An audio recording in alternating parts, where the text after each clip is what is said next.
grande iced pumpkin cream chai tea latte.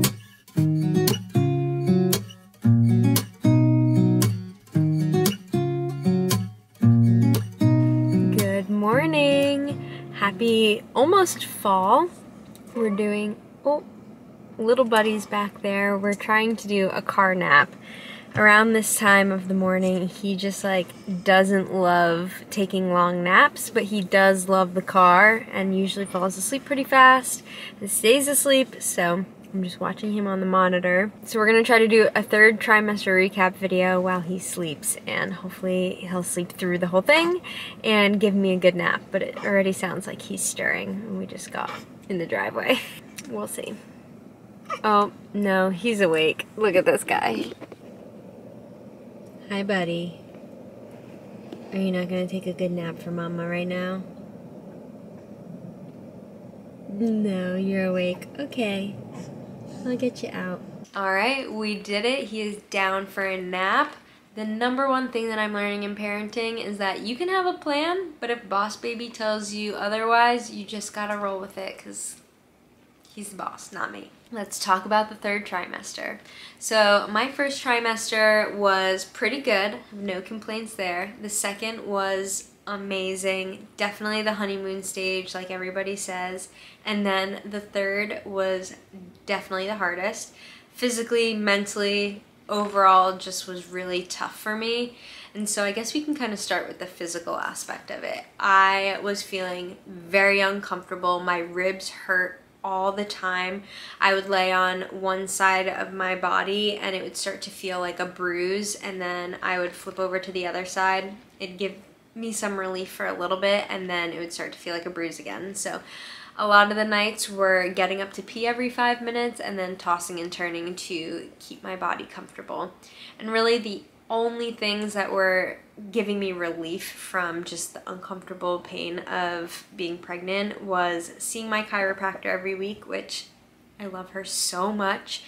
She just made me feel so good after every appointment. And then the pool. It's wild how weightless you actually feel in the pool, and you don't really realize it until you're pregnant and you have that extra weight, but being in the pool was just so life-changing. And then I'd get out and it would be heavy again and I'm like, oh man, this is rough. And so I was in the pool every single day. I also just felt very swollen, especially in my face and my ankles. We'd go for a walk and I'd get like indents from my sandals because my feet were so swollen, and it just was it was a combination of just it being so hot outside and then being very pregnant, but nothing I did helped the swelling go down. I really loved being pregnant, but once I hit 37 weeks, I was like, get this baby out of me. I am so uncomfortable and ready to meet him and ready to not be pregnant anymore, which kind of like also bled into the mental aspect of it.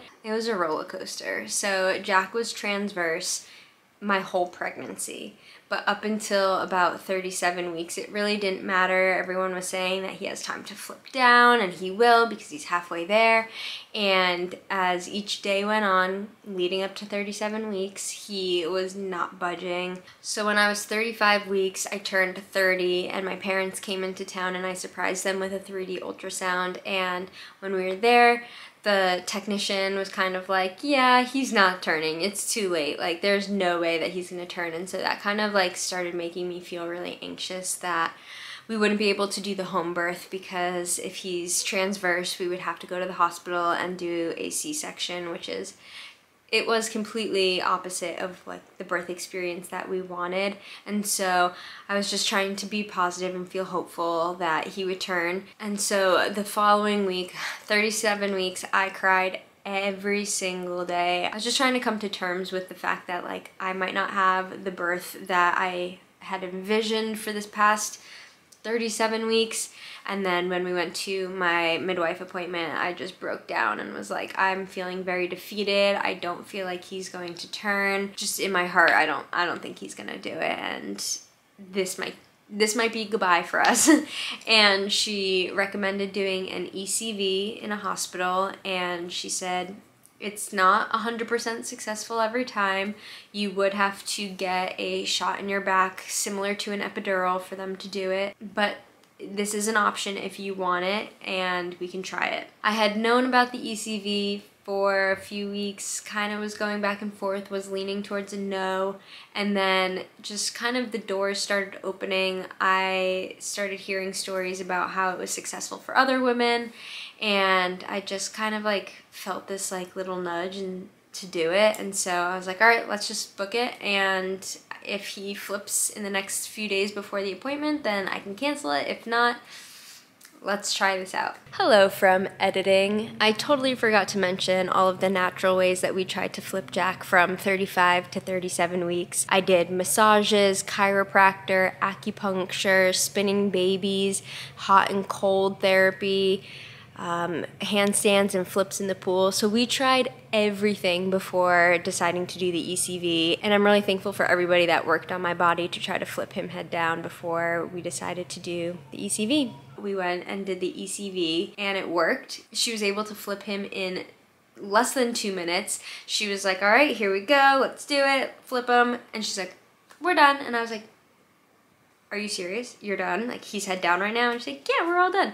And so that was a huge relief, and the whole like ECV experience really was not terrible. I did end up getting that, like, I don't remember what it's called, but it's like similar to an epidural. It just doesn't stay in your back. It's a shot, and it numbs you from the waist down. I don't know if you can hear Randall. He's trying to say hello. So it numbs you from the waist down, and then they also gave me this other medicine to basically relax my uterus, and she was able to do it. I didn't feel a thing. The only thing I did feel was like shaking, like my whole body was like convulsing from the medicine that they had given me. There she is. Post ECV, shaking like a crazy woman. Prodromal or whatever it is. His head is now right here. He did it. And then the epidural like shot. The anesthesiologist was like, it's gonna wear off in the next 2 hours. And I was like, sweet, perfect. It took 5 hours for it to fully wear off and for the nurses to feel comfortable letting me walk out of the hospital. It was wild. I was so thankful and relieved that the ECV was successful, and I was like, please, please just stay head down. Like, don't do any funny business in there where you like go back to the side. We think that he was just comfortable where he was, and she was able to just flip him really fast. So a week before he was due, I was having a ton of Braxton Hicks and prodromal labor. It felt like it was just like a really bad period cramp right underneath my stomach, and so it was such a mind trip to be wondering, is this it? Am I in labor? Am I having my baby today? And so I'd wake up every morning and be like, okay, no baby. And then I'd go to sleep, okay, no baby today. And then wake up the next morning and be the same cycle. And that was for exactly a week straight. So that was very uncomfortable, and just, like I said, mentally a game of just preparing myself for it. This could be it anytime. And then the day before I actually went into labor, he was moving around like crazy. It had been the most movement that I had ever probably felt in the past couple weeks.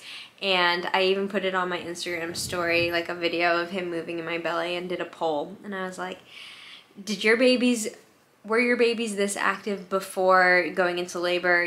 Yes or no? And a lot of women actually said yes. And then literally the next day, I went into labor. So take that as you wish.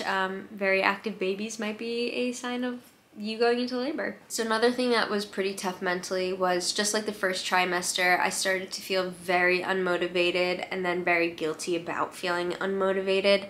So I didn't want to edit, I didn't want to record, we missed uploading the whole month of July. And then about a week before, when I was having the Braxton Hicks contractions, I finished all of our registry thank you cards and his name embroidery project that I had started.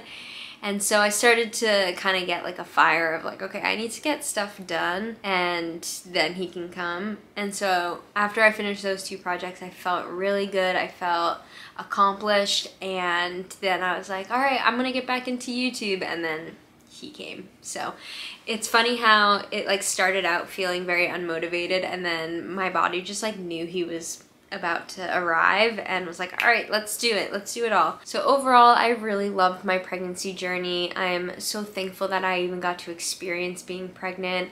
It wasn't rainbows and sunshine the whole time, but I am grateful for the positive experience that I did have. 10 out of 10 would do it again. Not for a while, and now I just get to soak in being a mom and having Jack here, and now it's on to the 4th trimester, so I'll see you in that video.